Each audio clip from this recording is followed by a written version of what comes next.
दुलाराय बर' फरायसा आफाद आरो बड'फा उपेन्द्र नाथ ब्रह्मनि जि सिन्था गेरेमसा बर' माहारि दानाय बेवहाय नांगौ बिथिंफ्राव फैबाय थानाय जेनेरेशना खामानि मावगोन, फैबाय थानाय जोलैया खामानि मावगोन आरो आथिखालाव जिखिनि खामानि जोंहा 3 एकर्ड जालांबाय, 3 एकर्डनि दफाफ्रा गासैबो जाफुंसार जानांगौनि थाखाय जों खामानि मावदों आरो एकर्डजों सोमोन्दो थानाय आरो एकर्डजों सोमोन्दो गैयै हारि जौगानायनि हाबाफारिफ्राव जों बयबो मुखुब जानानै खामानि मावदों। सासे दैदेनगिरि फैनायानो जोबोद गिदिर बाथ्रा आरो बिथांमोना अलरेडि 125 एमेन्डमेन्टनि खामानिखौ मावगासिनो दङ, बिटिआर गोरोबथानि गोबां खामानिखौ मावगासिनो दङ आरो गोरोबथायाव गैयै माखासे खामानिफोरखौबो मावगासिनो दङ। बेनिखायनो आं सानो जे बिथांनि फैनायजोंनो जोंहा गोबां जेंनाफ्रा सुस्रांजागोन। दुलाराय बर' फरायसा आफादनि 57थि बोसोरारि जथुम्मानि नैथि सान आरो बेवहाय दुलाराय बर' फरायसा आफादा बड'फानि जि मोनसे नोजोर, बिथांनि जि मोनसे सिमां गेरेमसा बर' माहारि दानायनि बिनि सायाव मोनसे सावरायनाय लादों आरो बेजों लोगोसे 1967 मायथाइनिफ्राय 1993 मायथाइसिम दुलाराय बर' फरायसा आफादनि जि जारिमिन बेखौ सुजुनानै दिनै बिथांमोना बरनदों आरो बेखौ दिनै रिलिज खालामदों।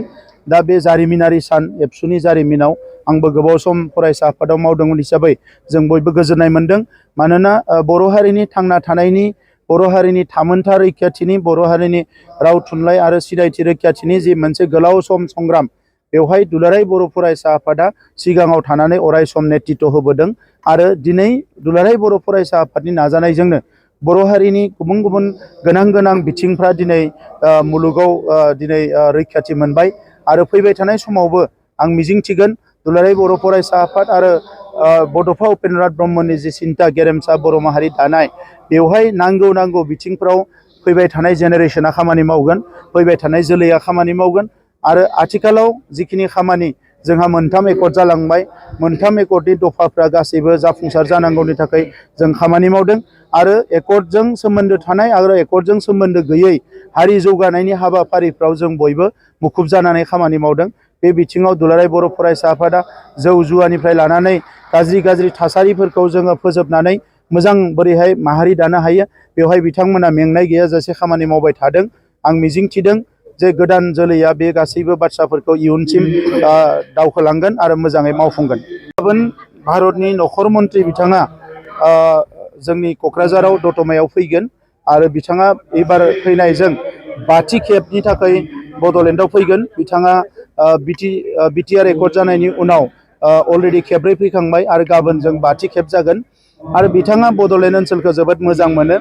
बड'लेण्ड ओनसोलाव अराय गोजोना थानांगौ, सोरगिदिं जौगानाया जानांगौ बिथाङा हास्थायो। दा बिनिखायनो बिथाङा गाबोन जाहाथे मोजाङैनो मोजां सफैयो, बिनि थाखाय आङो अबंलावरिनि खाथियाव आर'ज गाबदों। थुलुंगापुरियाव हाबनायनि प्रग्राम गैया।